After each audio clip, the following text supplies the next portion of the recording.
ప్రభునందు ప్రియులారా, పరిశుద్ధ గ్రంథమైన బైబిల్ నుండి యోహాను రాసిన సువార్త 1వ అధ్యాయం 1వ వచనములో, ఆదియందు వాక్యముండెను, వాక్యము దేవుని యొద్ద ఉండెను, ఆ వాక్యమే దేవుడై ఉండెను, ఆ వాక్యమే శరీరధారి అయి కృపాసత్య సంపూర్ణుడుగా మన మధ్యకు వచ్చెను.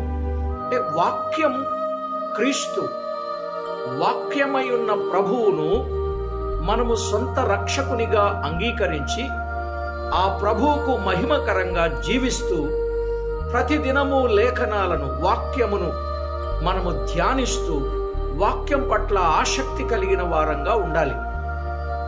వాక్యం విషయంలో మనము చూపవలసిన శ్రద్ధ ఏమిటంటే, నెంబర్ 1, వాక్యాన్ని నేర్చుకోవాలి.